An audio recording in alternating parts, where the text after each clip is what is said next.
Eh bien, bonsoir.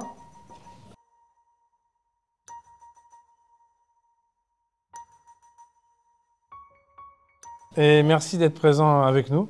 On a commencé avec un peu de retard. On vous remercie d'être venu pour nous écouter.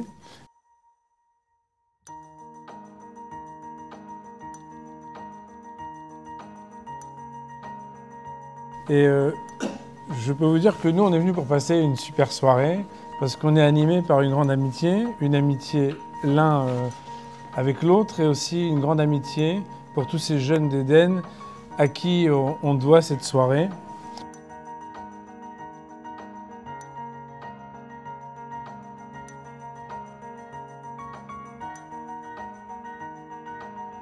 Puisque nous allons parler, comme vous le savez, des jeunes,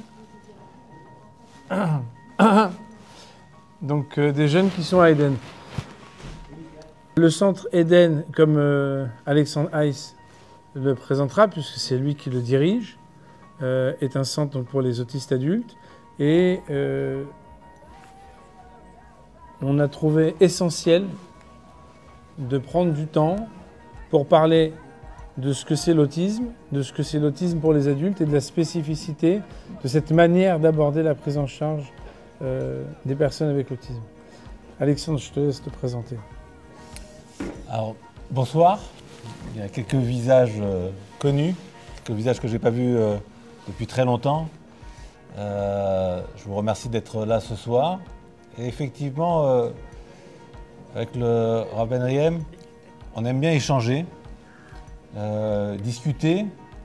Et puis, notre rencontre, peut-être, ce soir, est suivie parce qu'il y a eu une rencontre il y a de ça quelques années, dont je pense qu'il va falloir en parler, si tu es d'accord.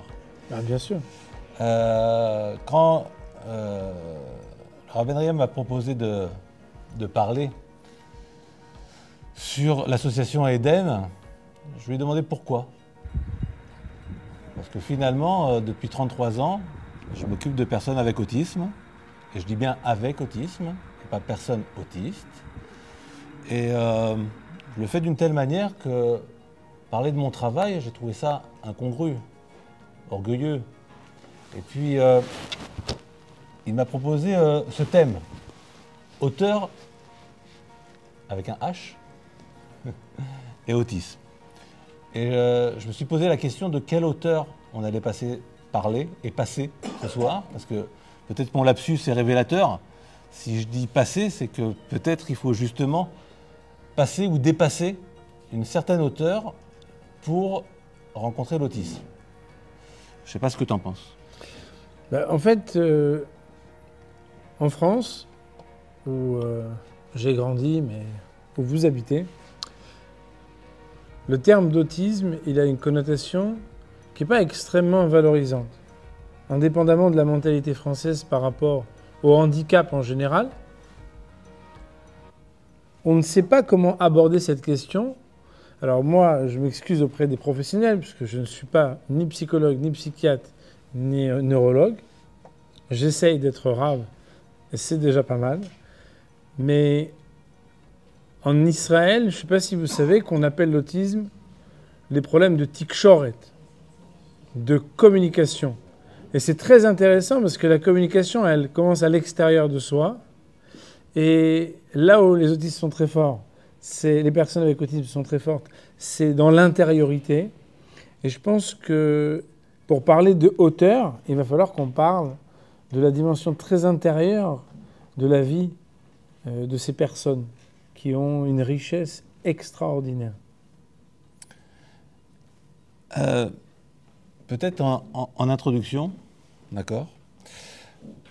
Je voudrais vous lire deux petits textes qui vont nous permettre finalement d'introduire le sujet de la question de la hauteur et de la rencontre. Parce que pour rencontrer quelqu'un, généralement, il faut pouvoir le regarder. Et lorsque le regard nous invite finalement à cette rencontre, eh bien, tout est présent. Sauf que lorsqu'on a une personne avec autisme, généralement, le regard est fuyant. le regard n'existe pas, ou peu, croit-on. Et cette rencontre-là pourrait ne pas se faire si je ne change pas mon regard. Et je vais vous lire 2 textes, si vous le voulez bien. Le premier, connu, du conte de Rabbi Nachman, et puis un deuxième, qui n'est pas un conte, mais c'est ce que j'ai vécu la première fois, lorsqu'il y a 33 ans, j'ai rencontré Raphaël, le premier autiste, finalement, dont on va me demander de m'occuper. Peut-être que c'est un texte qui était inconnu, le deuxième, alors je vais vous le lire. Voilà première histoire. C'est un conte de Rabbi Nachman de Breslev qui m'a animé depuis toujours. Il s'agit, et je vais vous le raconter, de l'histoire du fils d'un roi qui subitement se prit pour un dindon. Il avait retiré tous ses habits et à genoux sous une table, il picorait au sol graines et autres miettes. Le roi avait invité tous les experts en la matière, mais aucun remède ne permettait de faire revenir le prince à la normale. Finalement, le roi fit appel à un sage qui accepta de venir au palais. Celui-ci l'observa et retira à son tour ses vêtements et se rendit près du prince chaque jour en se faisant passer lui aussi pour un dindon. Un jour cependant, le sage demanda qu'on lui apporte des habits princiers. Alors le prince demanda au sage « Que fais-tu là ?»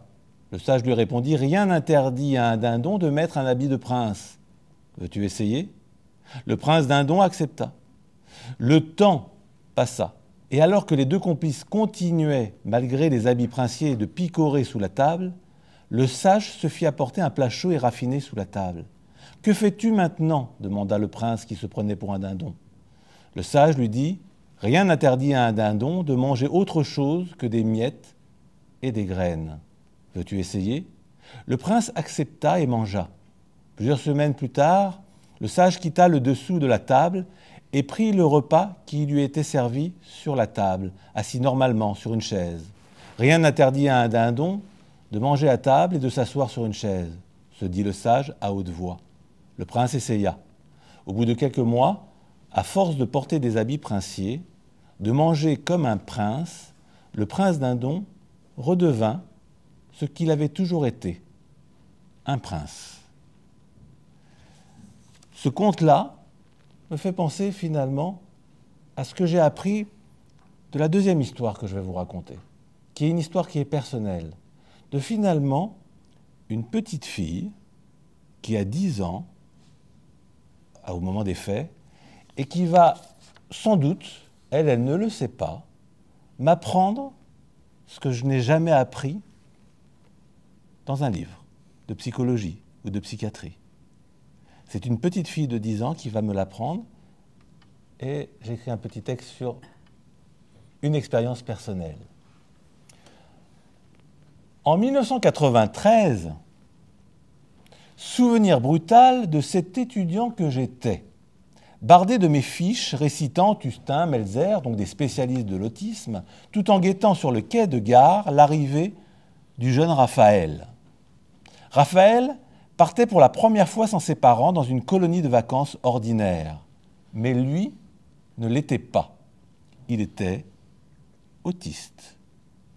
Je me sentais prêt.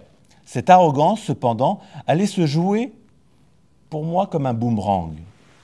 Raphaël arriva accompagné de son père, qui le portait pratiquement à bout de bras, essaimant tout en discrétion quelques pincettes pour le faire avancer.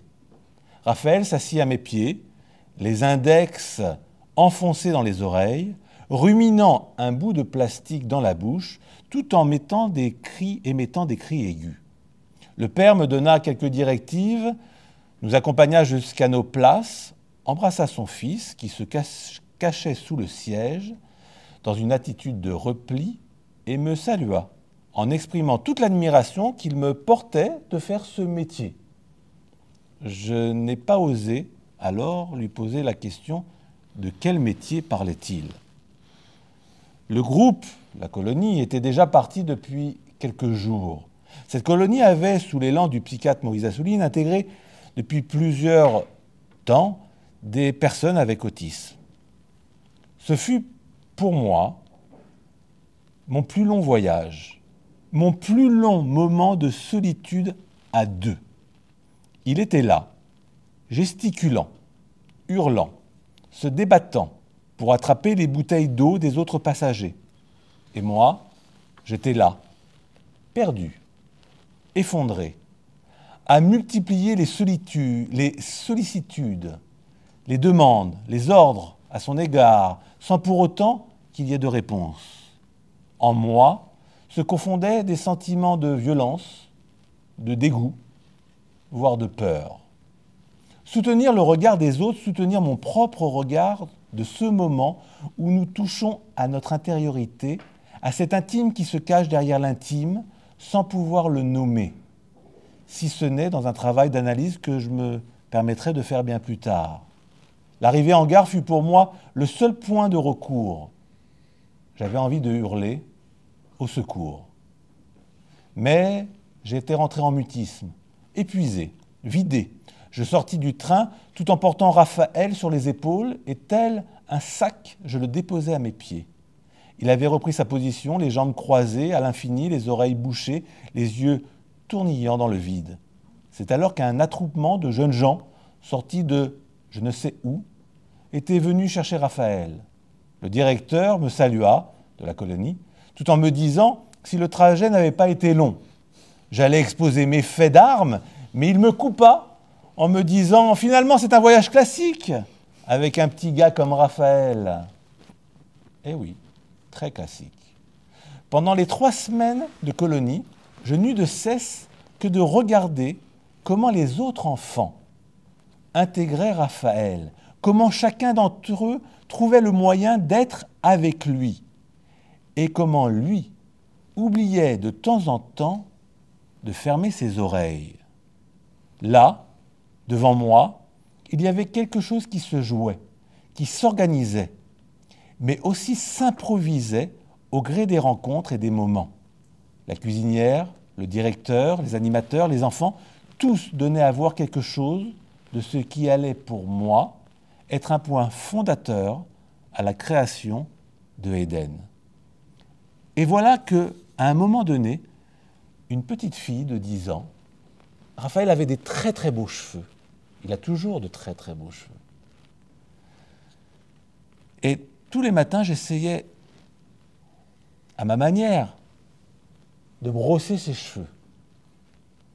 Mais je n'y arrivais pas. Dès que je m'approchais avec sa brosse, il partait, fuyait.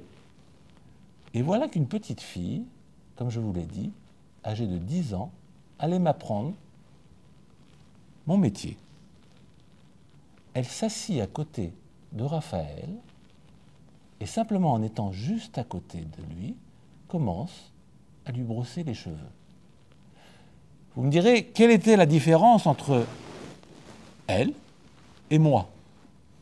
Moi, j'étais au-dessus de lui. J'essayais, alors qu'il était assis à terre, de le brosser.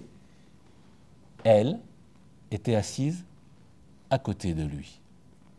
Vous savez, l'amour, c'est pas quand on se regarde l'un dans l'autre, c'est quand on regarde dans la même direction.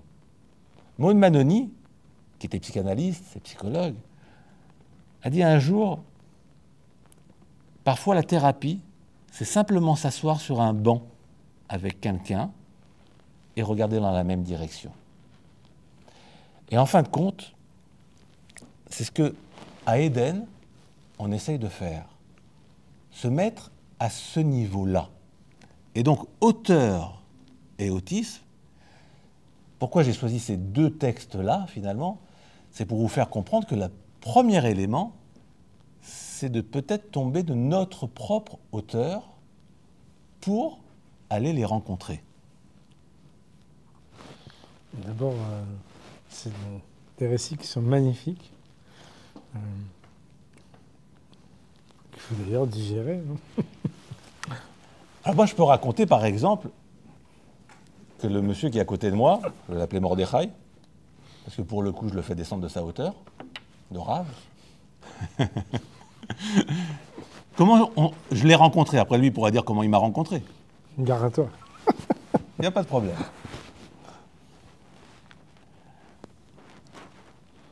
Rav Mordechai, il est Rosh Kollel, dans un kollel à Jérusalem, il est thérapeute, et puis on a créé l'amitié, il a su que je dirigeais un centre à Beth Shemesh, qui fonctionne 24 heures sur 24, il y a 7 maisons de vie, il y a 2 centres d'accueil de jour, une ferme thérapeutique, et j'en passe. Et puis un jour, il me dit, j'aimerais bien visiter. Et puis je lui dis, bah viens. Et puis il vient. Hein? Ouais. Et en fin de compte, c'est la première fois que je l'entends être silencieux. Il faut écouter le silence de l'autre. C'est très important. Hein. Pas que lorsqu'on est psy. Dans le silence, j'ai beaucoup de choses très importantes. Et il tourne, il rencontre certains jeunes, certains avec une autonomie très très réduite, pouvoir avoir des actes de violence ou d'automutilation, d'autres au contraire avec justement une autonomie au contraire très développée, en sortant à l'extérieur, en prenant le bus et en rêvant d'étudier à la fac de Jérusalem ou étudier à ton kollel. Et puis, tu es muet. Et tu passes de pièce en pièce et tu restes là 2 heures. Et puis finalement, j'interroge ce mutisme. Je me dis, l'autisme n'est pas contagieux. Généralement, non. Peut-être, on pourra y revenir. Selon mes enfants, j'ai du mal à m'exprimer, mais bon, je suis psy. Donc, j'écoute plus. Et là, il me dit, j'ai besoin de digérer, comme ce qu'il vient de dire tout à l'heure pour les 2 histoires. Et je lui dis, bah, digère autant que tu veux, et puis reviens à moi. Et puis, il lui faut à peu près 48 heures pour digérer. Donc, c'était un repas assez copieux. Et il revient à moi et il me dit cette phrase. Si tu permets, je le dis. Tu sais pas donc tu me permets de dire quelque chose que tu ne sais pas ce que je dis. Donc, parce qu'on n'a pas préparé. Et il me dit, je ne peux pas envisager mon rôle de Rav à l'avenir si je ne viens pas donner de mon temps à Eden. Fais de moi ce que tu veux.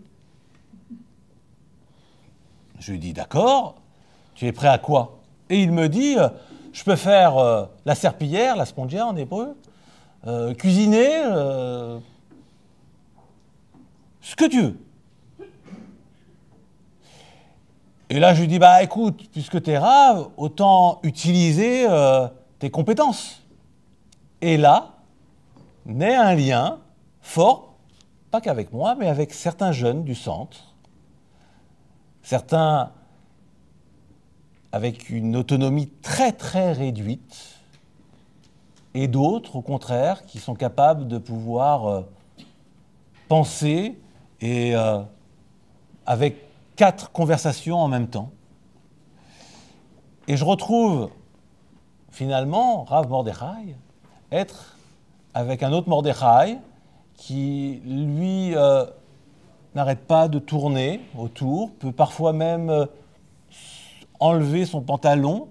Et Rav Mordechai continue à parler de Gemara. Je m'interromps quand il baisse son pantalon quand même. Oui, tu t'interromps. Donc, on parle de hauteur et d'autisme. Et finalement, à la fois dans le conte de Rabbi Nachman, on a bien compris que ce sage, il descend sous la table, parce que si on ne descend pas sous la table, on ne sera jamais au niveau 2. Descendre et être au niveau 2. Quand je parle de ma propre émotion dans ce train, et que je dis avoir peur, mais j'avais peur finalement de quoi? De peut-être mieux me rencontrer. Parce qu'il faut bien comprendre quelque chose. Les personnes qui arrivent à continuer à travailler avec des personnes avec autisme, c'est parce qu'à un moment donné, ils ont accepté une certaine régression en eux-mêmes pour pouvoir rencontrer de l'autre. Maintenant, puisque j'ai commencé à parler longuement, pour une fois c'est moi qui parle plus longuement que toi, raconte-moi finalement comment tu es descendu nous voir. Écoutez, moi je vais vous partager mon ressenti quand j'ai découvert Eden. Je pense que nous avons tous énormément de préjugés quand on se représente ce que sont les personnes avec autisme. Et l'observation de ces personnes qui sont pleines d'émotions, d'intelligence, de compréhension et d'intériorité décoiffe. Parce qu'en fait, on sent qu'il y a un monde émotionnel, un monde cognitif, un monde pulsionnel, et qui n'a pas les mêmes références que le nôtre. Et j'ai compris qu'en fait, il fallait s'effacer. Et j'ai regardé comment les madrichim et les madrichot, les personnes qui travaillent le jour et la nuit à Eden, sont des personnes qui sont là pour être avec, pour rencontrer, comme tu sais bien dire, de l'autre, mais en fait absolument pas imposer ni attendre. Et je pense que c'est ça qui est absolument passionnant, c'est de découvrir un monde qui est totalement intérieur et totalement différent. Je ne sais pas si peut-être en posant des questions sur des scènes quotidiennes d'Éden, on ne va pas peut-être un peu mieux représenter et donner quelque chose de concret à des personnes qui peut-être en savent quelque chose et peut-être rien du tout de ce qu'est l'autisme.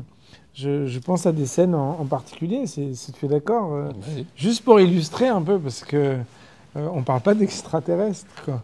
On parle juste de personnes qui ont un autre mode de fonctionnement, une sorte d'autre formatage.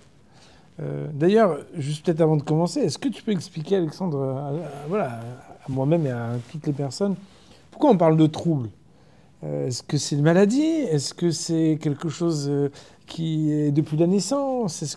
Qu'est-ce qu'on en sait aujourd'hui ? Comment on en parle pour pouvoir aborder déjà les questions de base ? Qu'est-ce que c'est ? Alors, on parle de troubles du développement quand on parle de l'autisme.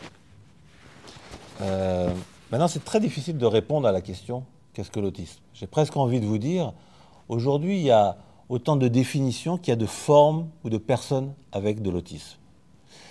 Parce que au cours des 30 dernières années, donc ça fait 33 ans que je m'occupe de personnes autistes, au cours des 33 dernières années, la définition a évolué, a changé. Je ne vais pas rentrer dans les détails pourquoi, mais lorsque moi j'étais étudiant, on parlait d'un cas d'autisme pour 10 000 naissances. Parce que vous savez, aujourd'hui, on parle de combien de cas ? On parle d'un cas pour 100 naissances. Okay ? En France, un cas sur 98 naissances. Le record, c'est coréen. Okay ? Un cas sur 52 naissances. Alors, je pourrais dire, vous comprenez que lorsque je parle de 1 sur 100, c'est énorme. Et donc, on comprend qu'il y a une pandémie d'autisme, d'accord ? Ou on comprend qu'il y a quelque chose qui se passe de différent. Et en fin de compte, il y a une définition qui est différente. Maintenant, ce qui est sûr, c'est que c'est un trouble du développement. C'est-à-dire qu'une personne naît en elle avec un autisme. Et l'autisme se déclare généralement avant l'âge de 3 ans. On ne peut pas avoir eu un développement tout à fait normal jusqu'à l'âge de 15 ans et un seul coup être autiste. Alors, il est vrai qu'il y a des formes aujourd'hui d'autisme légères, qu'on va parler de très autistiques, et moi je ne parlerai jamais d'autisme réellement, mais de très autistiques, qui peuvent être aussi handicapants, c'est vrai, d'accord ? Mais ces traits-là ne sont pas réellement de l'autisme. Et donc, à 3 ans, il y a un développement, jusqu'à 3 ans, il y a un développement qui semblerait tout à fait normal. On s'aperçoit aujourd'hui, avec des études au Canada, des études en Israël, où on détecte et on diagnostique l'autisme vraiment dans le plus petit âge, c'est-à-dire 6 mois, 1 an, hein, Donc 6 mois, 1 an, on ne peut pas dire que la personne elle est autiste. On peut dire qu'il y a un risque d'autisme. Et c'est simplement à l'âge de 3 ans que le diagnostic sera confirmé. Et le diagnostic est confirmé sur certaines choses. La capacité ou la difficulté de communication, d'être avec de l'autre, et avec différentes formes d'autisme. D'ailleurs, aujourd'hui, on parle, il y a un mot qui n'est pas très joli, qu'on appelle spectre, dans le spectre de l'autisme. Et effectivement, dans le centre Eden, vous pouvez avoir, j'ai un monsieur qui est ce qu'on appelle Asperger, qui parle 7 langues, qui est comptable, et pourtant est dans l'incapacité de travailler dans un bureau avec d'autres personnes. On a dû lui aménager, pour lui, un appartement particulier. Donc, vous allez me dire, il est très intelligent, il est waouh, mais il est dans l'incapacité d'être avec de l'autre. Et de l'autre côté, donc ceux qui ont malheureusement une autonomie très très réduite, d'accord, on trouvera des personnes qui se balancent, qui sont sur eux-mêmes, qui ne vont pas être dans le contact visuel, qui parfois ne parlent pas, ne désignent pas, c'est-à-dire du doigt, et vont être vraiment en dedans. L'autisme, d'ailleurs le mot autiste vient du grec, repli sur soi. Et donc pour nous, c'est toujours la difficulté finalement de ne pas rencontrer un diagnostic, mais de rencontrer une personne.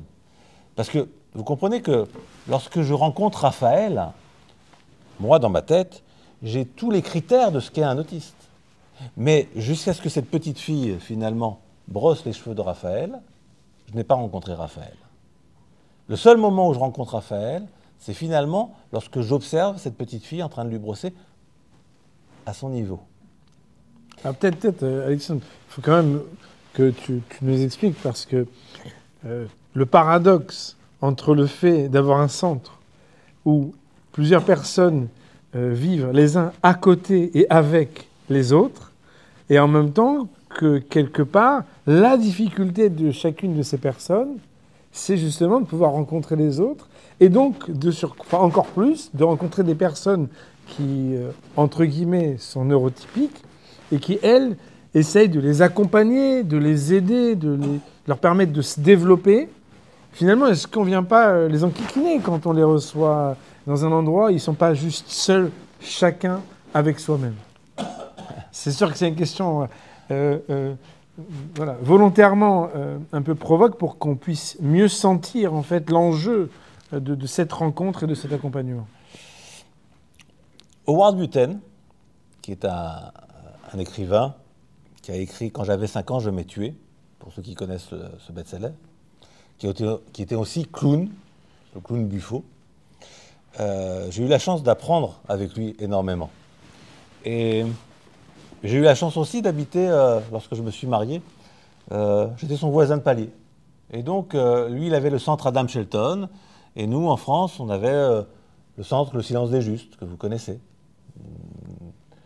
Et souvent, il me posait la question, qu'est-ce que tu crois qu'on fait? Est-ce que c'est pas mieux de les laisser dans leur bulle? Il avait un très fort accent américain comme ça. Et il me disait tout le temps, c'est pas grave. Il y a certains qui doivent rester dans leur bulle et d'autres qu'il faut qu'on accompagne en dehors de leur bulle. Et lorsqu'on parle d'un centre, c'est une maison de vie. Ce sont des maisons de vie. Il faut bien comprendre que chacun a sa chambre, mais qu'il y a un salon où il se retrouve. On est très très loin des hôpitaux psychiatriques où il y a un salon pour 15 personnes. Chaque maison dans le centre Eden, c'est 6 résidents. 6 résidents. Sur à peu près, chaque maison, c'est 220 mètres carrés. Pourquoi? Parce que chacun, et je réponds à ta question, doit avoir sa propre chambre. Quand par exemple en Israël, donc j'arrive en 2001 en Israël, avec ma femme, avec l'idée et la passion, et aussi quelques familles qui déposent en nous le désir de monter en Israël, mais il faut comprendre qu'en 2001, il n'y avait pas de structure pour adultes autistes en Israël. D'ailleurs, en France, à ce jour, il n'y en a toujours pas, ou voire très très peu, voire pas, je préfère dire comme ça. Mais en 2001, lorsqu'on s'installe en Israël, il y a des familles, 5 familles, qui viennent avec nous, en fin de compte, et dans le projet de créer Éden et de s'installer en Israël. Mais leur difficulté, c'était de savoir qu'est-ce que va devenir notre enfant. Et donc, avec ma femme, qui est aussi psychologue, et d'autres éducateurs, on fait cet alia avec l'idée, peut-être la folie, de créer les structures Éden. Et c'est ce qu'on va arriver à faire. Et pourquoi je vous raconte ça? C'est que la première chose que je fais en arrivant en Israël, c'est d'aller au ministère des Affaires sociales, donc qui s'occupe de la personne en âge adulte avec de l'autisme. Et là-bas, on me dit, mais tu as de l'argent? C'était Intifada 2. Alors je dis non. Tu es américain? Je dis non. Tu as toi un enfant autiste? Je dis non. Ils me disent, alors pourquoi tu es là? Je dis, bah parce que j'ai des familles qui vont venir en Israël, il n'y a pas de structure pour leur enfant qui est en âge adulte. Et là, je commence à développer avec le ministère quelque chose qui va être aujourd'hui, 22 ans après, la méthode Éden, qui est une méthode qui est complètement différente que ce qu'il y avait il y a 22 ans. Et une de ces méthodes-là, c'est de replacer la personne avec autisme en tant qu'être humain. Ça paraît évident pour vous. Pourtant, ça ne l'était pas à l'époque.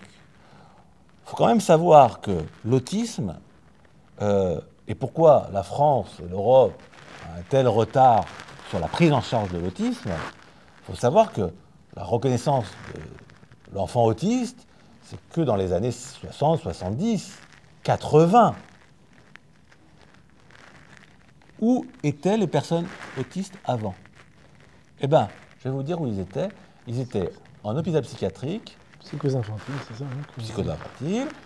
Il n'y avait pas de diagnostic de l'autisme. Et ils étaient dans un service qui s'appelait le service, qui aujourd'hui, depuis, je crois, 8 ans, est interdit qu'on emploie ce mot-là. C'était le service de défectologie. Parce que vous savez qu'est-ce que c'est que le service de défectologie? Le service de défectologie, en psychiatrie française, c'était le service des pathologies qu'on ne savait pas traiter.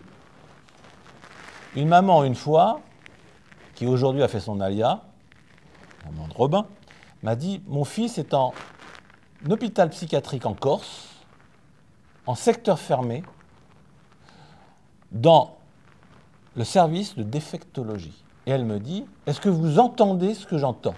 J'entends, je dis, quoi? Qu'est-ce que vous entendez? Bah, mon fils n'est que de la merde. Il est défecté là-bas. Et oui. Et vous comprenez qu'alors, à ce moment-là, il y a un combat en moi, et avec d'autres, qui est celui de montrer que la personne avec autisme est humaine. C'est pour ça que vous m'entendrez à chaque fois, ou presque à chaque fois, dire « personne avec autisme ». Ce « avec », par exemple, j'ai eu la grippe la semaine dernière, j'ai pas dit « je suis grippe ». J'ai dit « je suis avec une maladie qui s'appelle la grippe ». Je ne suis pas grippe, je ne suis pas autiste. Je m'appelle Michael, je m'appelle Raphaël, je m'appelle Sandra. En tout cas, avec, c'est le premier moment. Et d'ailleurs, en Israël aujourd'hui, vous trouverez tout le monde qui dira « im autism ». Alors, et il y a quelques mois de ça, une loi est passée en Israël pour que les personnes autistes qui se trouvent dans des maisons de vie aient chacun leur propre chambre. J'arrive à ta question. Chacun sa propre chambre. C'est évident.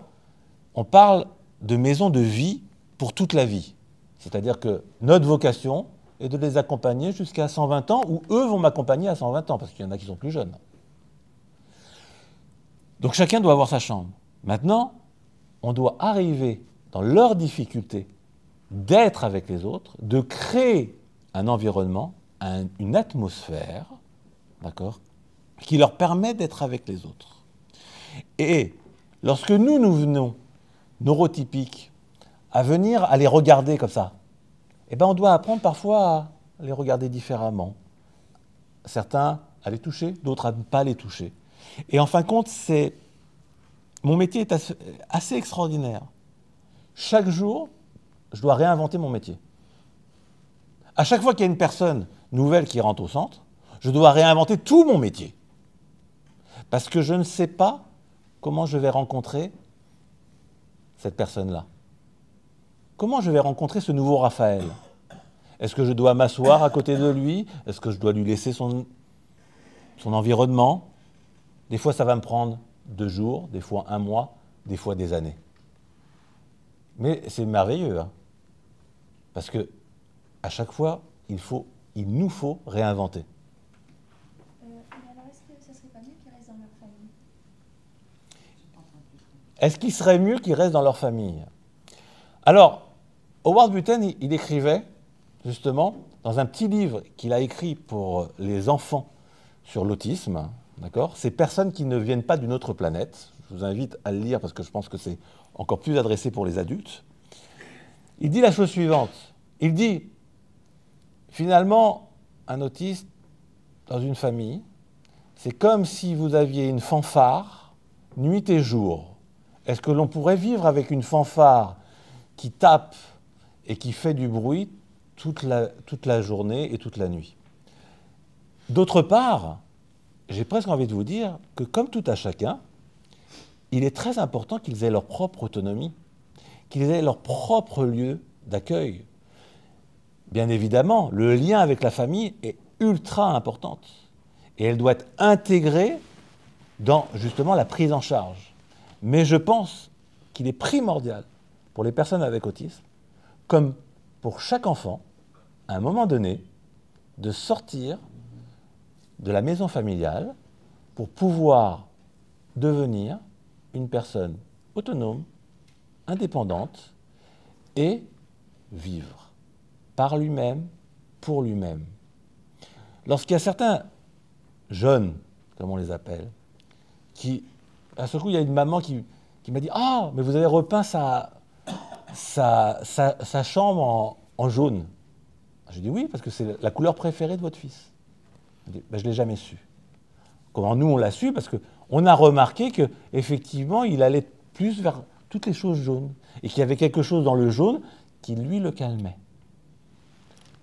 Au sein de la famille, c'est compliqué. Et même lorsqu'on parle d'autisme avec une grande autonomie, il est très important que ces personnes-là trouvent réellement leur autonomie. Je pense que ce qui est formidable dans ce qu'on découvre dans un centre comme Eden, c'est que c'est comme si quelqu'un, par exemple, vient d'un pays avec une culture qu'on ignore parfaitement et on sait qu'on va le recevoir pendant un bon moment et on ne sait pas ce qu'il aime manger, on ne sait pas ce qu'il aime boire, on ne connaît pas la musique qu'il a entendue depuis qu'il était tout petit et on ne connaît rien de son histoire personnelle.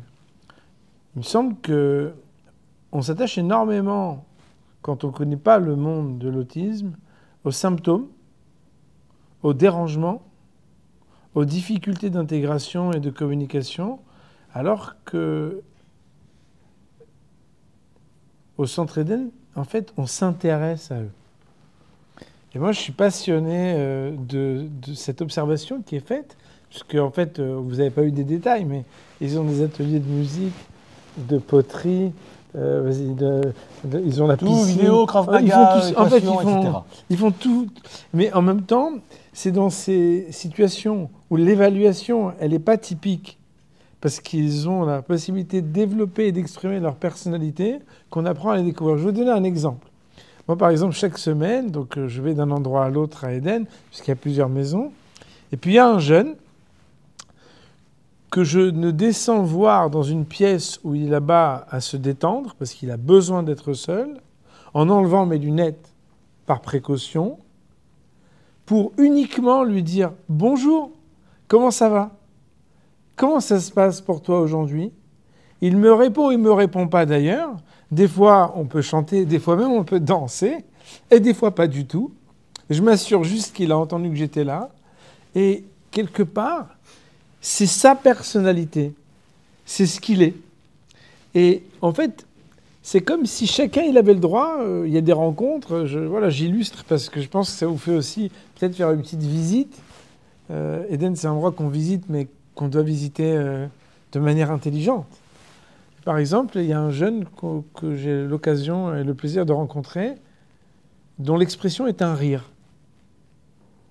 Et il rit. Et il rit comme nous on parle. Donc il rit beaucoup. Mais c'est un rire intelligent, c'est-à-dire il a beaucoup de choses à rire. Peut-être qu'il a aussi beaucoup de choses à dire. Et j'ai été une fois surpris, parce qu'une fois c'était avant l'Ag BaOmer, et puis des fois, il y a une jeune femme qui s'occupe du centre du côté des personnes qui sont un peu moins autonomes, qui a dit, le Rav est là, il va nous parler de l'Ag BaOmer. Donc on s'est réunis. L'Ag BaOmer, vous savez, c'est entre autres l'anniversaire du décès de Rabbi Shimon Bar Yochai, et donc on a chanté. Moi, j'ai fait comme un karaoké, j'avais un petit papier, et puis on est là, on chante, et celui qui chante, il chante, celui qui chante pas, il chante pas, on tapote, et puis ça dure un petit peu, je raconte un peu l'histoire, tout ça très court pour pas m'imposer, puisqu'on est là pour s'effacer et leur donner leur place, et tout d'un coup, pendant que j'essayais de faire chanter un des jeunes à qui je proposais de dire un mot, celui qui d'habitude ne fait que rire et ne sort jamais un mot, non seulement il sort tout seul la phrase qui était complexe, à une vitesse 3.0 minimum, et là je découvre que ce jeune avec qui j'ai des échanges non verbaux du tout depuis des mois, a une intelligence, une connaissance qui dépasse de loin tout ce que moi j'aurais pu imaginer, mais que d'autres aussi. Ça veut dire qu'en fait, ça nous renvoie à ce que dans l'expérience qu'on a même de l'autre, nous, entre guillemets, qui nous croyons très normaux et très formatés, on sait bien qu'on découvre énormément dans la relation à l'autre, des fois des années, des fois des dizaines d'années, et même de nous-mêmes, pour ceux qui ont déjà fait un travail intérieur, ils savent bien qu'on se découvre et qu'on se redécouvre, capable, incapable, passionné, ému ou non. Et il me semble que le développement de la personnalité chez ces jeunes, qu'on voit évoluer, c'est ça qui est extraordinaire. Vous voyez, des fois, on pense que quelqu'un qui a un trouble ou des symptômes, ben, il va les garder. On veut juste qu'il ne soit pas trop malheureux, qu'il ne souffre pas trop. Alors qu'en fait, on est dans un endroit où on démédicamentalise le plus possible pour essayer en fait de donner le droit aux personnes qui sont présentes de s'exprimer. Et moi, ce que je trouve extraordinaire, c'est que il y en a qui deviennent passionnés de pâtisserie, puisqu'il y a aussi un atelier de pâtisserie chaque semaine. Puis on les voit là-bas, même si... Voilà, des fois, il y en a un qui est d'habitude très discret, et puis là, qui est comme ça, très, très heureux de participer. En fait, ils ont le droit d'exprimer leurs désirs, leurs émotions et leurs passions. Et ça, je pense que c'est une caractéristique qui est extraordinaire. Et je voudrais vous dire que moi, depuis que je fréquente ces jeunes, je me rends compte que d'abord, dans chaque communauté, dans chaque tribu d'Israël, mais du monde entier en fait, il y en a plein partout des personnes avec autisme. Alors bien sûr, quand on en fréquente de plus en plus, on en voit de plus en plus. Pas uniquement parce qu'on les aime, vous voyez. Des fois on dit « il est comme... » Non, c'est parce qu'en fait c'est vrai. D'ailleurs, ça nous remet aussi en question de notre capacité de sortir de ce que d'habitude on préfère toujours les gens qui nous ressemblent, vous voyez. Je ne parle pas du communautarisme de notre communauté uniquement, mais le communautarisme des typiques, où il faut que les gens nous ressemblent. Et s'ils ne te ressemblent pas du tout, parce qu'ils ressemblent à personne du tout, mais qu'il n'est pas moins génial que les gens les plus exceptionnels que tu peux connaître. Et c'est un petit peu comme ça, je pense, qu'il faut présenter ce qui se passe avec chaque jeune d'Éden. Alors, je veux te demander, Alexandre, est-ce que c'est vrai que chaque jeune qui est avec autisme, pour reprendre l'expression et l'appellation avec auteur que tu as choisi, est-ce que c'est vrai qu'ils ont une souffrance dans la rencontre, même avec des personnes qui essayent de s'effacer? Comment on en parle de ça? Comment est-ce que tu abordes cette question? Comment est-ce que tu fais en sorte qu'ils aient envie de baisser un peu cette garde et s'ouvrir? Il y a plusieurs questions. La première, c'est finalement, est-ce que je suis face à des gens qui sont en souffrance ou pas? Alors, je pense que leur autisme est un trait ou une défense d'une souffrance profonde. Et que leur manière, finalement, de se protéger de quelque chose qu'ils ont du mal à intégrer, qui pourrait être une lumière trop forte, un bruit que ici on ne va pas entendre, mais que eux vont entendre, des yeux trop prégnants, etc., etc. Ça peut être le reflet des lunettes de quelqu'un. Eh bien, finalement, ils vont se refermer en eux. Vous savez, on présente souvent l'autisme comme quelqu'un qui fait des gestes répétitifs. Est-ce que vous savez pourquoi ils font des gestes répétitifs? On connaît bien dans le judaïsme ces gens d'ailleurs qui prient de cette manière-là. Sont-ils des autistes? Non. Se concentrer sur eux-mêmes. Exactement. C'est une induction hypnotique, en fait. Tout à fait. Cette induction hypnotique, et on pourrait faire tous finalement regarder un point qui pourrait être notre doigt, d'accord, et on pourrait tous finalement se renfermer en nous.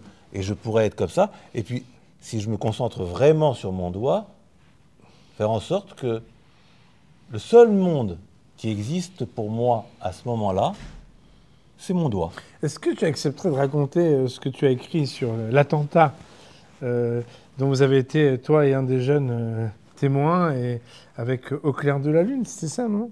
Oui. Je pense que ça pourrait aussi vraiment En fin de compte, c'est ce que... représenter.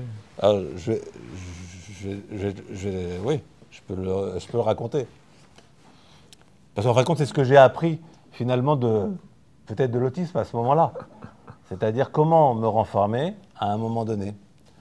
Alors, en quelques mots, en 2003, nous sommes en Intifada 2, donc comme je vous ai dit, c'était le moment de notre alia. Et ce matin-là, un dimanche matin, à Jérusalem, nous allons chercher Robin, ce fameux Robin d'ailleurs que j'avais été chercher quelques mois avant, vous vous rappelez, en Corse, dans l'hôpital psychiatrique, au secteur de défectologie, que la psychiatrie française me le jette comme ça en me disant oui, il est très violent. Aujourd'hui, Robin, si vous venez un jour au centre, il vous fera un gros câlin de son 1,80 m. Il sait lire, écrire, il sait jouer du piano. Je pense qu'il n'y a aucun psychiatre qui l'a vu avant qui savait ça. Et puis ce matin-là, ce dimanche matin, je vais chercher Robin. Donc il y a quelqu'un qui conduit la voiture. Je suis à côté du conducteur et Robin est derrière. Et puis nous partons de Jérusalem pour aller vers Beth Shemesh, là où sont le centre. Beth Shemesh se trouve entre Jérusalem et Tel Aviv.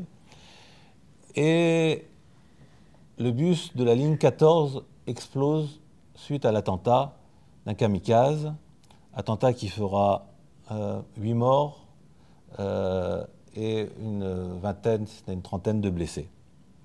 Et nous sommes la voiture juste à côté, finalement, du bus qui explose. Et à ce moment-là, je comprends qu'il se passe quelque chose d'ultra violent, car la voiture est soufflée par la bombe humaine. Et j'ai un geste qui va finalement me sauver, psychiquement, et peut-être sauver Robin. C'est l'hiver, j'ai un grand impair noir, et lorsque je vois ce qui se passe, c'est-à-dire comme une image, je me jette avec mon impair et je couvre finalement Robin. Et là, Robin était ensanglanté par les éclats de vitres, et là, je le prends et je commence à chanter Au clair de la lune.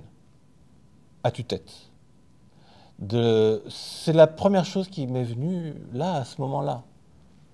Au clair de la lune, mon ami Pierrot. Et je commence à chanter, mais très très fort. Et là, à ce moment-là, dans cet abri-là, je ne le sais pas à ce moment-là, je l'aide, mais avant tout, je m'aide, d'une manière un peu comme un autiste, à me protéger de ce qui aurait sans doute été une effraction terrible dans ma vie par rapport à ce que j'aurais entendu, puisque je chante à tue-tête, je n'entends rien, que ce que j'aurais vu, puisque je suis enfermé avec lui, alors je ne vois rien, d'accord, ou ce que j'aurais senti, d'accord, on oublie souvent ce sens-là, d'accord, parce que je suis complètement collé en corps à corps avec lui, d'accord, et à ce moment-là, Robin et moi, nous ne formons plus qu'un. Il a quel âge? Robin a 24 ans à ce moment-là. Et la seule chose que je dis, alors que je chante, je dis au conducteur, bouge la voiture, bouge la voiture. Et ma seule obsession à ce moment-là, c'est de protéger Robin, tout en continuant à chanter au clair de la lune, sous cet impair, et de sortir de ce lieu terrible, qui est le lieu d'un attentat, pour simplement l'emmener le plus vite possible dans un hôpital. Et c'est ce qui va se passer, en fin de compte. Je le prends, je sors sous cette cape-là, et une ambulance s'arrête devant moi, et nous prend, et nous emmène à l'hôpital. Je précise à ce moment-là, lorsque je me découvre, et je n'ai rien vu finalement de l'attentat, si ce n'est cette première image-là, je dis aux gens de MADA, aux ambulanciers, emmenez-moi à l'hôpital, c'est un autiste, il faut qu'il arrive avant tout le monde pour le protéger, et me protéger, mais ça je ne le savais pas à l'époque, de ce qu'il pourrait voir, de ce qu'il pourrait entendre, de ce qu'il pourrait sentir. Et c'est intéressant que tu m'invites à parler de ça, parce qu'en fin de compte, à ce moment-là, au clair de la lune, mon ami Pierrot, prête-moi ta plume, j'étais complètement enfermé en moi-même, dans un monde qui m'a protégé de, finalement, l'horreur la plus totale d'être sur le lieu d'un attentat. Et donc, en protégeant Robin, je me suis protégé. Et finalement, là aussi, j'apprends finalement que l'autisme, la personne avec autisme, se protège de quelque chose de l'extérieur. Et il ne voit pas les choses comme nous, on les voit. Je rentre ici, je dis, tiens, des livres, oh, c'est une synagogue. Eux vont s'arrêter, pour certains d'entre eux, sur les reflets qui sont des luminaires, qui sont sur tes lunettes, sur un bruit. Par exemple, Raphaël, dont je vous ai parlé, Raphaël, je l'ai accompagné pendant des années. Je l'ai porté pendant des années. Et il y avait quelque chose que je ne comprenais pas. Vous vous rappelez dans le texte que je vous ai dit que Raphaël mettait ses deux index dans ses oreilles. Et je me disais bien qu'il y avait un bruit qui le dérangeait. Mais même lorsque j'étais dans une pièce silencieuse, à l'intérieur d'un immeuble, il pouvait faire ça. Et parfois, non. Jusqu'au moment où j'ai compris qu'il ne supportait pas le bruit des avions qui étaient dans le ciel. Est-ce que vous entendez les bruits des avions qui sont dans le ciel? Non. À moins d'être à côté de Roissy. Mais au milieu de Paris, je peux vous assurer qu'on n'entend pas. La seule chose qui nous permette de voir qu'il y a des avions dans le ciel, c'est la tracée blanche que l'on voit de temps en temps. Et lorsque je vois cette tracée blanche et que je vois que lui, qui ne regarde pas le ciel, fait comme ça, je comprends à ce moment-là que lui a cette capacité-là, cet îlot, ce qu'on appelle un îlot d'intelligence, c'est-à-dire une capacité particulière dans une chose particulière, d'entendre ça et que ça le dérange. À ce moment-là, il me suffira de lui acheter un casque anti-bruit pour finalement retrouver un corps qui se décontracte et qui ne se crispe pas. Tout simplement. Donc, l'autisme, finalement, se protège de quelque chose. Et c'est pour ça que, je vous ai dit tout à l'heure, il me faut parfois 2 jours, 2 mois, voire des années, pour entrer en lien. Parce que ce lien-là, il faut faire attention. Parce que je n'ai pas le mode d'emploi. Je ne sais pas si je dois rentrer là, si je dois serrer sa main, si je dois lui faire une accolade, si je dois lui faire un geste. Je dois trouver finalement la meilleure manière de me présenter à lui. Ce n'est pas lui qui doit se présenter à moi. Lui, il n'a rien demandé.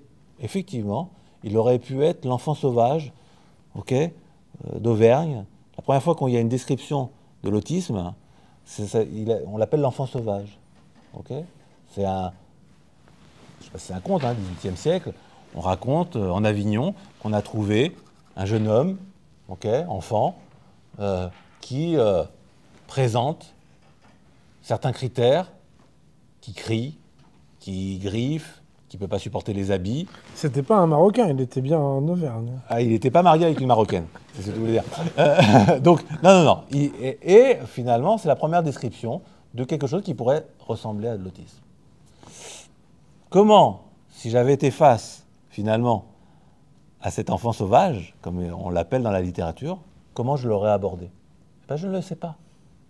Je ne suis pas capable, après 33 ans de pratique, de vous dire comment.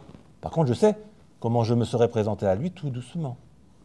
Alors c'est intéressant parce que... Vous avez une question? Oui. Il n'y a pas de tout ce que vous dites sur tant d'années, des signes que vous reconnaissez qui font que vous allez aller... Enfin, Il y a...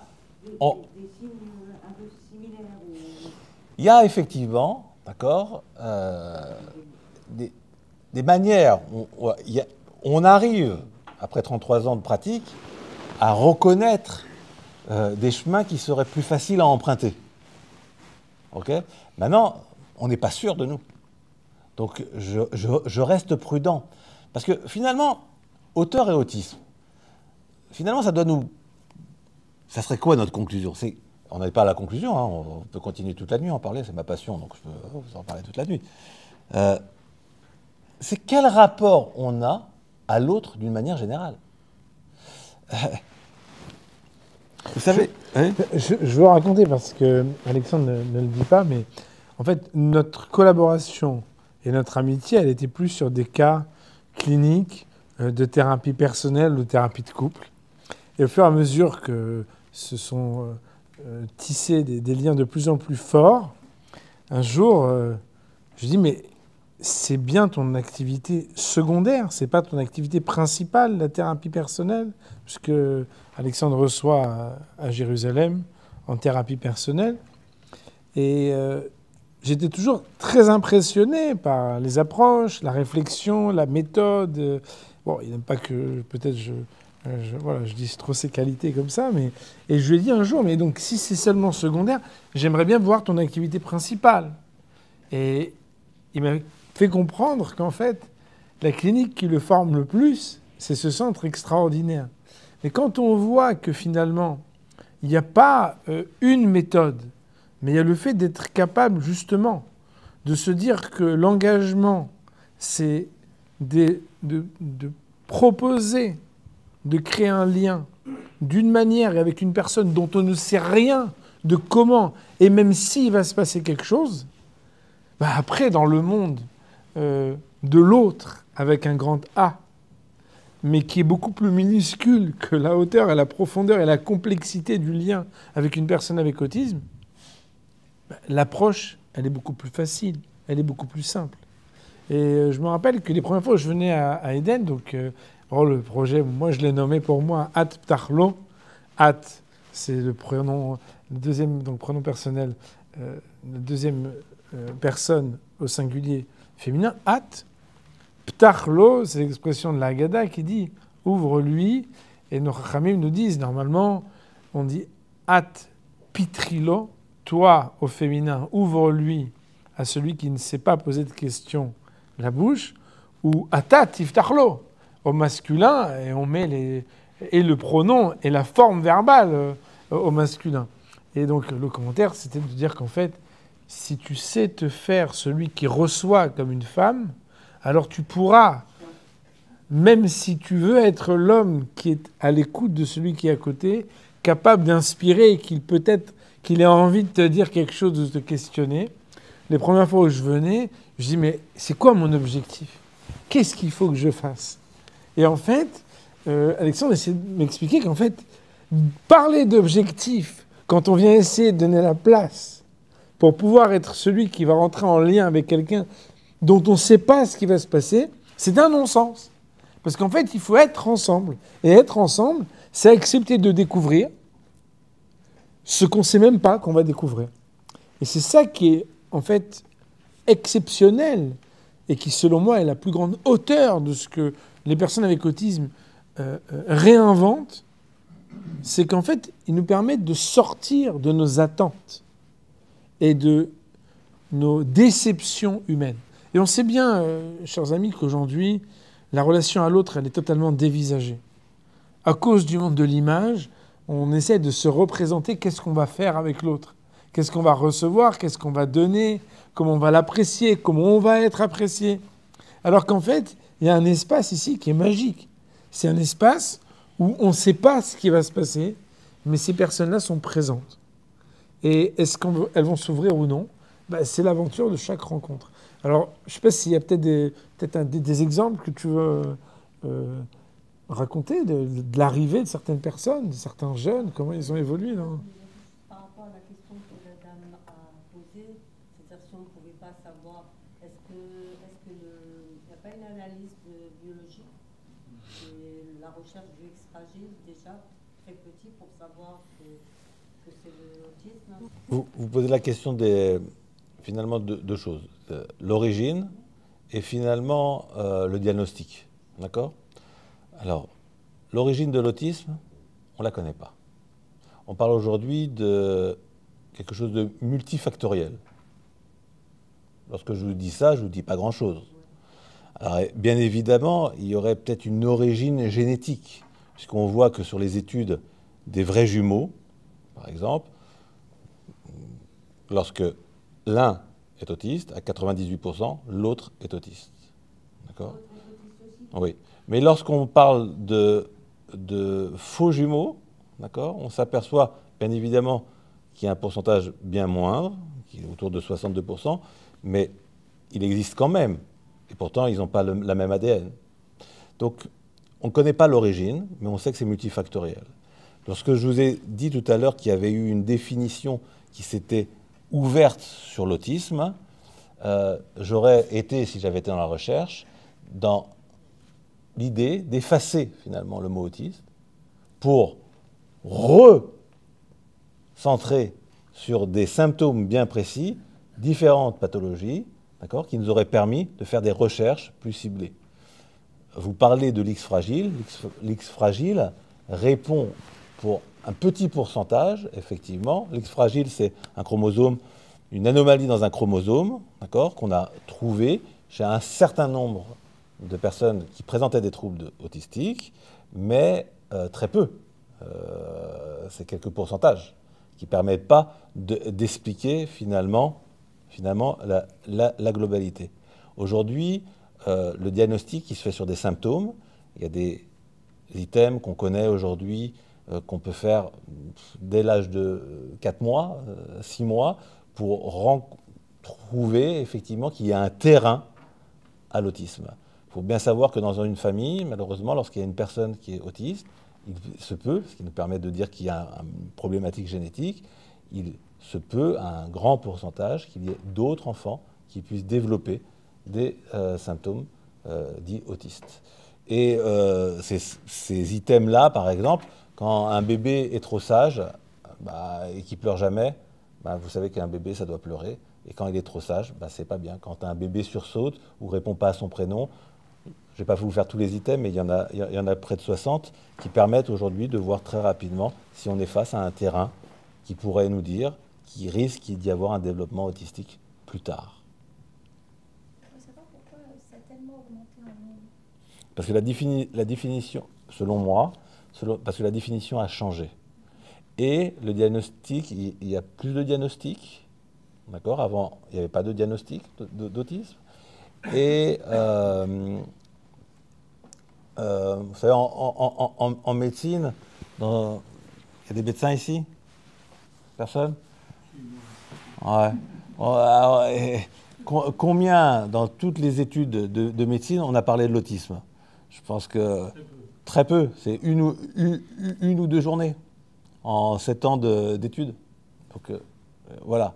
Et puis, en France, il y a une très grande peur de diagnostiquer l'autisme, alors que dans d'autres pays, il y a moins cette peur-là, parce qu'il y a des choses qui peuvent être mises en place. Maintenant, je voudrais revenir à ta question, de donner finalement... Vous savez, on parle toujours du manque quand on rencontre de l'autre. Or, c'est une erreur. Si je rencontre l'autre par son manque, alors je vais chercher quoi? Je vais chercher à le remplir. Alors que je devrais plutôt rencontrer ce que l'autre a. Lorsque je rencontre Aaron, c'est le premier qui me vient en tête, mais peut-être parce que c'est le plus... comment dire? Le plus souriant aujourd'hui. Aaron est un chassid de Bels. Il a 27 ans, il est catatonique.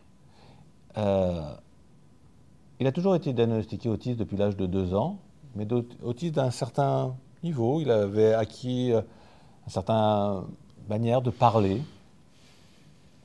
Et puis, il vit des choses dans sa vie qui vont faire qu'il va se replier suite à des traumatismes. Il va se replier en lui. Tellement se replier en lui qu'il décide de finalement ne plus exister. Et comment il fait pour ne plus exister? Il devient ce qu'on appelle catatonique. Qu'est-ce que c'est que la catatonie? Vous connaissez les statues grecques? Vous voyez une statue grecque? Blanche, ne bougeant pas? Ben, c'est ça la catatonie. Alors, la catatonie, c'est lorsqu'on est face à une personne qui se retrouve dans une position et qui ne bouge pas. Aaron ne parlait plus lorsque je le reçois, ne bougeait plus, il était catatonique. Je me rappelle encore que son éducatrice m'appelle à minuit et me dit « Je ne sais pas quoi faire, je lui ai donné une assiette à manger des pâtes, il est... » Je lui dis « À quelle heure tu lui as donné ?» Il était 6 heures de l'après-midi, il est maintenant 23 heures et il est à sa 2e bouchée. C'est ça la catatonie. À ce moment-là, où on dit il ne parle pas, il ne fait pas, où on dit mais qu'est-ce qu'il a? Qu'est-ce qu'on peut, comment on va pouvoir l'aider? Autant vous dire qu'à ce moment-là, ma rencontre avec Aaron fait très peur. Parce qu'en face de moi, finalement, j'ai un squelette. Il n'est pas blanc, parce qu'il n'est pas fait de craie ou d'argile, je ne sais de quoi. Il est bleu, parce que son sang, il pèse 36 kilos à l'époque, hein, 1m78. Ça vous donne une idée. Et puis on décide le lendemain d'acheter un marcheur. Pas un déambulateur, justement, électrique. Vous savez, un marcheur électrique? Un tapis de marche, alichon en hébreu. Okay. Et on le met dessus, et il fait un pas, et on le retire. Et le lendemain, on refait un pas. Et puis la semaine d'après, on fait 2 pas. Et puis 3 pas. Ça fait 14 ans que Aaron est au centre. Alors, bien sûr, je prends son exemple parce que ce que je vais vous raconter maintenant est assez extraordinaire. Mais à Eden, on n'attend pas finalement le miracle. On accompagne une évolution. C'est intéressant parce qu'il y a des gens qui m'ont dit « Ah, auteur et autiste, vous allez parler de Dieu et des autistes, les autistes comme prophètes. » Ah ben, j'ai dit non, vous êtes mal barrés. Vous êtes face avec un psy religieux et un rabbin, on ne va pas du tout parler de ça. Ça, j'y crois pas. Enfin, on pourrait parler de ça, de leur ultra-sensibilité, mais je vous parlerai d'ultra-sensibilité, pas de prophétie. Et d'ailleurs, je vais vous parler d'Aaron. Car Aaron a une ultra-sensibilité. Pour s'être coupé du monde et avoir fait un jeûne de l'humanité, pas qu'un jeûne du manger, pas un jeûne simplement de la parole, mais de l'humanité en sortant complètement de toute humanité, d'accord, c'est que l'humanité l'avait sali, l'avait blessé, si bien qu'il était parti dans quelque chose qu'il connaissait, l'autisme le plus profond qui soit. Et donc, à force d'être sur ce marcheur, eh ben, Aaron, aujourd'hui, marche, comme vous et moi. D'ailleurs, parle. Et me raconte. D'ailleurs, il chante. Pour la Moed, il y a 2-3 ans, avant la guerre, nous avions fait une grande soirée qui avait réuni Salle Béguine, c'était là, je me rappelle, avec ton Rav, vous étiez venu, et tu avais vu Aaron chanter devant plus de 300 personnes. Avec Aaron, on chante toutes les semaines, quand je le vois. Avec Aaron, tu chantes. Et on étudie, et c'est un être plein d'humour, d'intelligence, de sensibilité. Et Aaron m'a appris énormément sur, finalement, tout ce jeûne-là qu'il avait fait de l'humanité et tout son autisme profond. Parce il arrive aujourd'hui à m'expliquer, finalement, comment il regardait et comment il ressentait le monde. J'ai appris de Aaron aussi énormément. Par exemple, je lui pose la question, Aaron, à l'époque, comment tu connaissais les jours quand tu ne parlais pas, quand on avait l'impression que tu étais absent, alors qu'il arrive à me dire, non mais je me rappelle, cet éducateur-là, 2 semaines après que je sois arrivé au centre, m'a donné un chocolat chaud. Et c'était bon. Je dis, mais comment tu te rappelles de ça? On avait l'impression que tu n'étais pas là. Et je lui pose la question, comment tu te rappelais des jours? Ah, vous savez comment Aaron se connectait au jour? Il me dit la chose suivante. Il me dit, dans mon monde, chaque jour, je suis persuadé que c'est un monde qu'on a en commun, hein, on va y revenir, mais je crois que nous, on l'a perdu, ça. Chaque jour, il y a une couleur qui est plus lumineuse et qui correspond au jour. Alors je lui dis, ah bon, et le dimanche, c'est quoi comme couleur? Il me dit le bleu. Je sais qu'on est le jour premier de la semaine parce que tous les bleus qui sont dans ce monde-là sont très forts dans mes yeux. Et le lundi, orange. Le mardi, jaune. Mercredi, vert. Jeudi, je crois que c'était violet. Vendredi, je l'ai oublié. Je me rappelle quand même de Shabbat. Le blanc. Il dit le Shabbat, je savais que c'était Shabbat, car le blanc était d'une puissance incroyable. Je comprends qu'en fin de compte, Aaron, qui ne me parlait pas, savait exactement quel jour on était. Car il avait cette capacité à être avec des choses ou avec le monde que nous, on n'a pas. Vous savez, parler auteur, parler de mots simplement.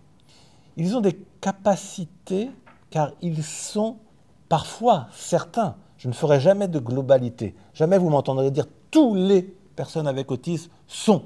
Ça n'existe pas. Ils ont tous leur caractère, tous leur manière d'être, tous leur histoire. Ils sont parfois marocains ou ashkénazes ou tunisiens ou polonais, peu importe. Je peux vous assurer que Aaron, Racine de Bels, il ne me demande pas un couscous Shabbat. Qu'est-ce qu'il me demande Shabbat? Exactement. Et c'est ce qu'il veut. Ok? Alors nous, on va dans son sens, hein. On lui fait plaisir. Pas tous les Shabbats, parce qu'après, non. Vous avez compris.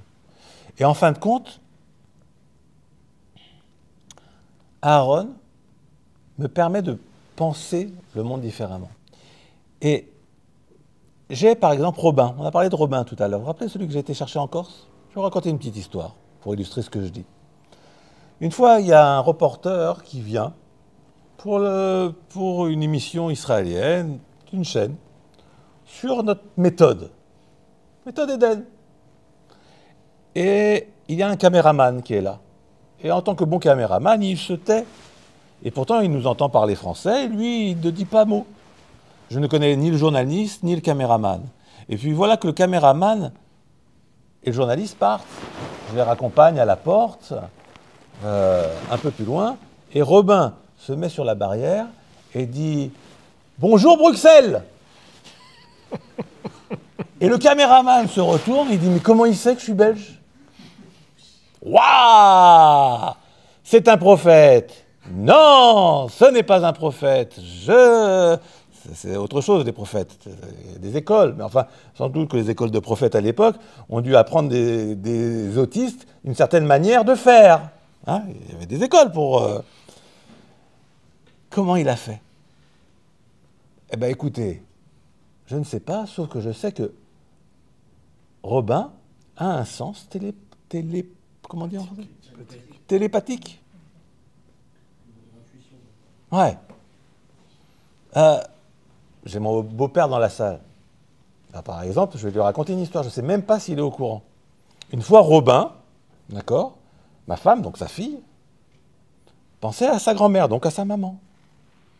Et puis, elle disait, tiens, ça fait longtemps que je ne l'ai pas appelée, il faudra que je l'appelle. Et Robin passe à côté, il n'a jamais entendu parler de la grand-mère de ma femme, en aucun cas il connaît son prénom, et il passe à côté et lui dit « Et Ida, elle va bien ?»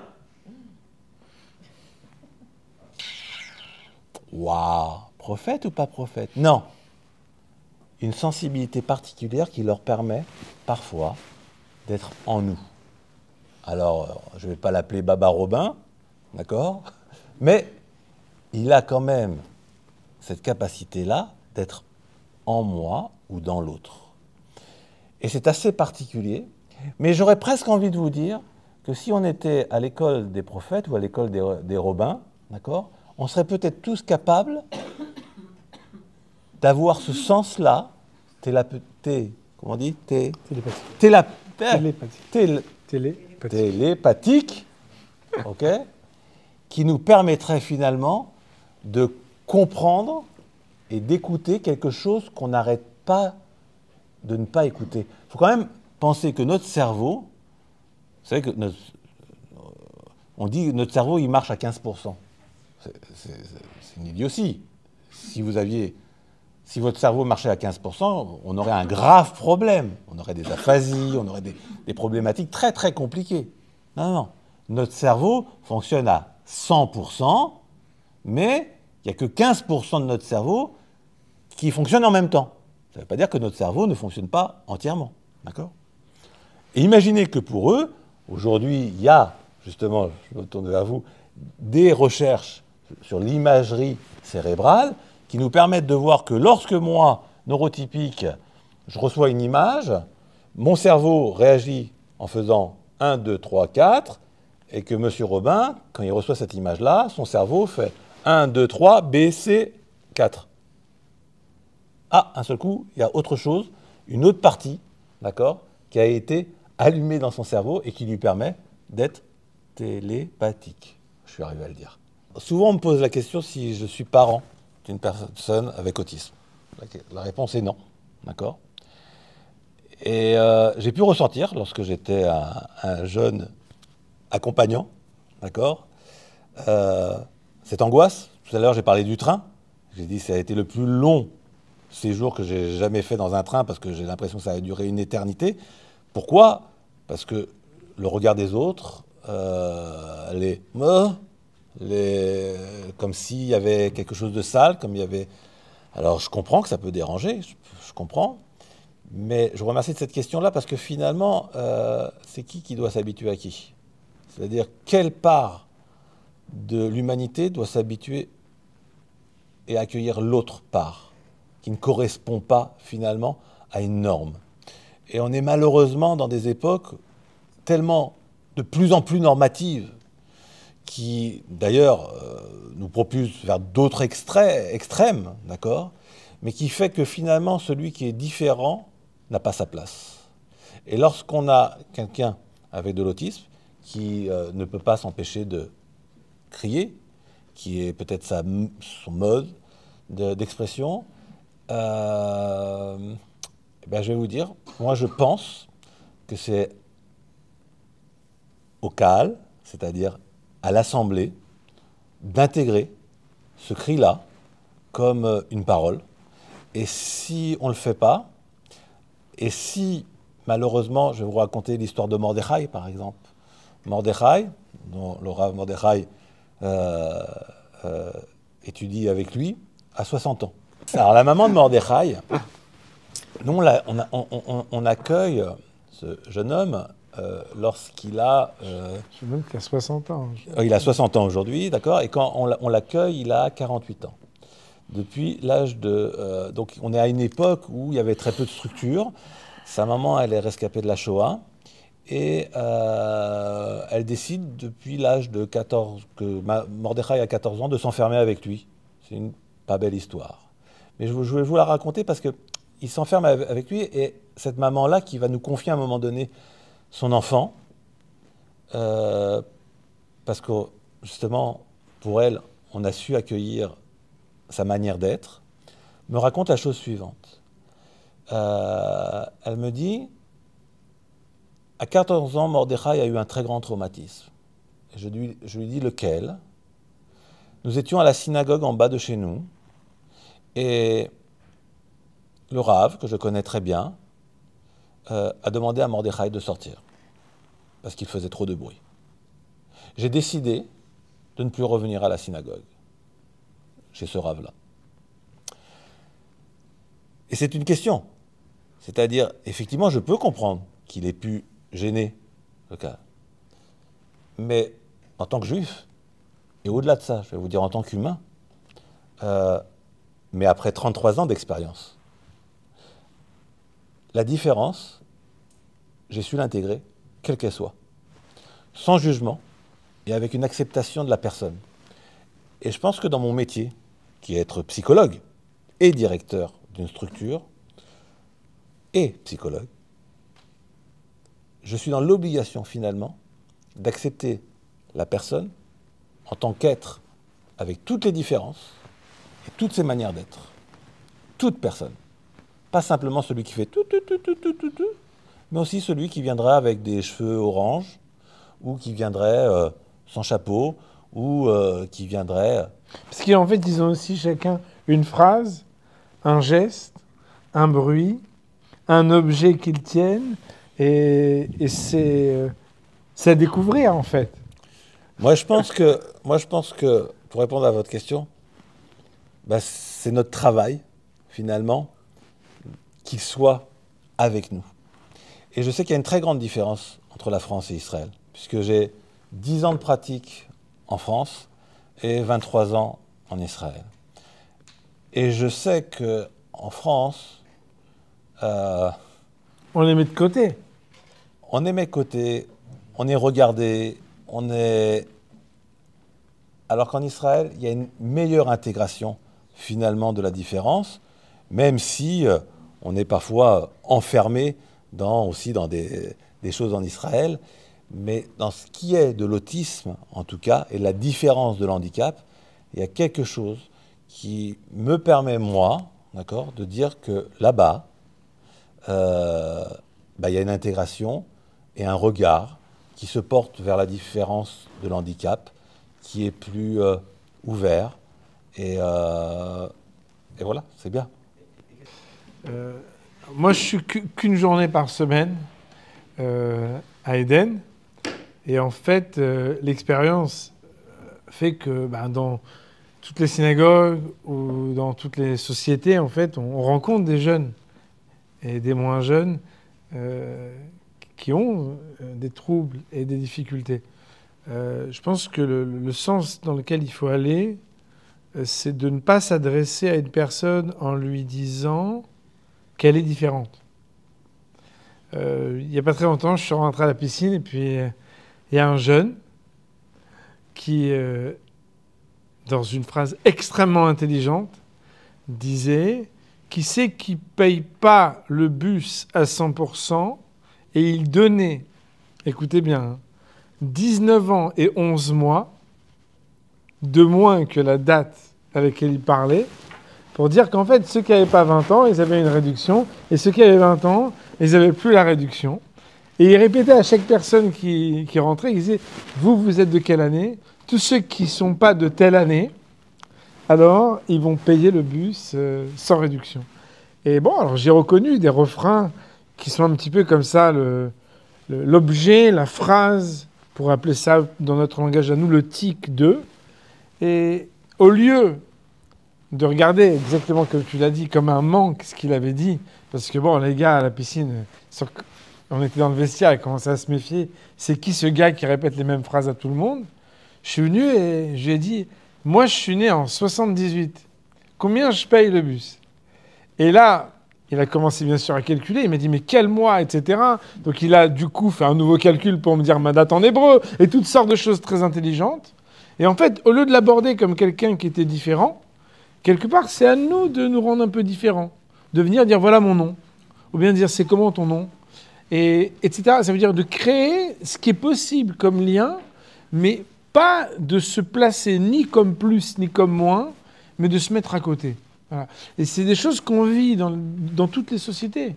Et je pense que c'est ça qui s'appelle... Je rappelle qu'au centre, une fois j'ai dit à Alexandre, est-ce que c'est le monde qui doit s'adapter aux personnes avec autisme, ou est-ce que le but c'est de faire en sorte que les personnes avec autisme puissent s'adapter au monde qui est tellement différent d'eux? Ouais. Tu veux peut-être t'exprimer sur ce sujet-là, parce que... Je pense qu'il y a des normes dans notre monde. Et c'est important d'essayer de... Par exemple, Mordechai, donc, ce monsieur qui a aujourd'hui 60 ans, lorsqu'il vient au centre, il mange sans couvert. C'est-à-dire qu'il mange avec ses mains.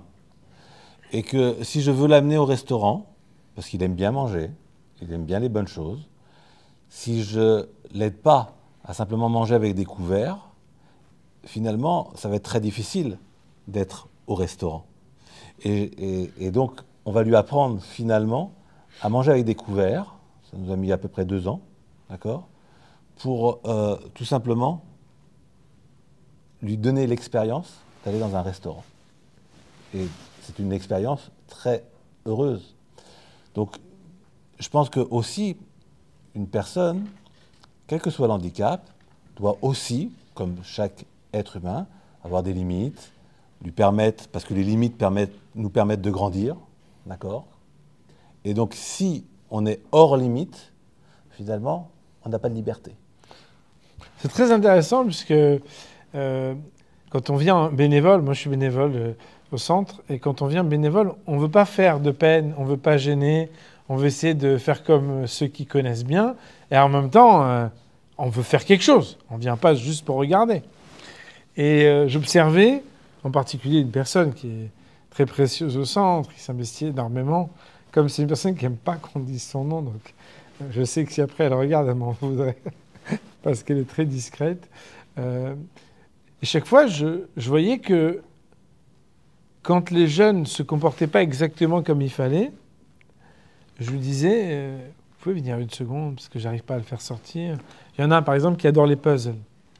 Et en fait, il fait des puzzles.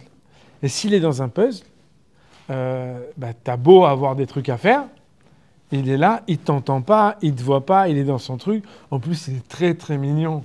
Pour moi, c'est un de mes préférés. C'est-à-dire il a un visage passionnant, il est vraiment très rigolo. Donc, en fait, moi, je suis incapable. Et quand j'ai vu cette madrecha qui vient, et qui est plus qu'une madrecha, hein, qui vient et qui lui dit « tu te sors tout de suite, viens voir », et qui lui a parlé un peu comme une maman, en même temps, il lui a donné un cadre, une sorte de discipline. Finalement, il s'est tout de suite levé, il a été. Et moi, ça m'a énormément inspiré, puisque j'ai remarqué que quelque part, quand quelqu'un a un trouble, au lieu de penser, c'est vraiment une idée très intéressante que tu as dit, qu'il a un manque, en fait, c'est qu'il a quelque chose de particulier. Mais ça ne veut pas dire qu'il n'y a pas de cadre, ça ne veut pas dire qu'il n'y a pas de discipline. Je ne sais pas si la dernière fois, tu te rappelles quand je t'ai posé la question, mais est-ce que les personnes avec autisme sont des personnes qui sont forcément plus ou moins droites, gentilles, bonnes que d'autres? Et tu m'as répondu, alors c'est une réponse qui était très éclairante pour moi. Qu'est-ce que tu as répondu? Et tu m'as dit que l'autisme n'a rien à voir avec les midotes. Bah oui. Et qu'il y en a qui ont des très belles qualités, et il y en a qui ont des défauts. Moi, j'en ai un qui me fait la tête chaque fois que je viens, parce que des fois, on se dit, lui, des fois, il fait son caractère, il fait son sale caractère, et des fois, on doit lui dire, alors, tu viens? Ah non, mais si tu viens, t'es sage. Hein. Et on se dit, attends, mais comment tu lui parles? Ben non, tu lui parles parce que tu te mets sur le même plan. C'est une relation humaine. Ça ne veut pas dire que je vais lui imposer. Il n'y a pas très longtemps, quand on parle de Mordechai, il faut que vous sachiez, Mordechai, il a 60 ans. Il est plus âgé que moi. Et il y a des fois, il n'a pas envie de me voir. Je ne vais pas m'imposer. Donc quand une fois, il me dit tout, il me prend la main, il me ramène à la porte. Je me dis la première fois, peut-être qu'il veut juste parce qu'il aime bien l'eau, parce qu'il aime bien manger. Parce que première fois, deuxième fois. Au bout de 3 fois, je demande et je dis, est-ce que... Ah oui, aujourd'hui, il est très mauvaise humeur, il a très mal dormi. S'il ne veut pas, il y a un ou une madrecha qui vient, qui voit, et me disent, Rav Mordechai, cette semaine, je viens, je fais une petite caresse ici pour lui dire au revoir. Mais par contre, quand on est en lien, alors on doit aussi avoir un cadre. Et d'ailleurs, si je ne me trompe pas, je pense que c'est avec toutes les différences, quelles qu'elles soient, que ce soit des différences dans des troubles qui sont d'ordre psychiatrique ou autre, on est obligé d'avoir un cadre pour pouvoir travailler. Ben voilà, peut-être que j'aimerais bien qu'il y ait des questions aussi, mais ce que tu dis est juste, c'est-à-dire que l'handicap ne doit pas faire oublier finalement la personnalité, la personne. Et lorsque je parle effectivement à tous les gens que j'ai cités aujourd'hui, à Aaron, Mordechai, ben Mordechai aussi, il a plus que 60 ans. Je lui dis, tu déconnes, à 60 ans, on ne fait pas ça, mec. Et avec tout le respect que je peux avoir pour lui. Et je crois que c'est important aussi, parce que je pense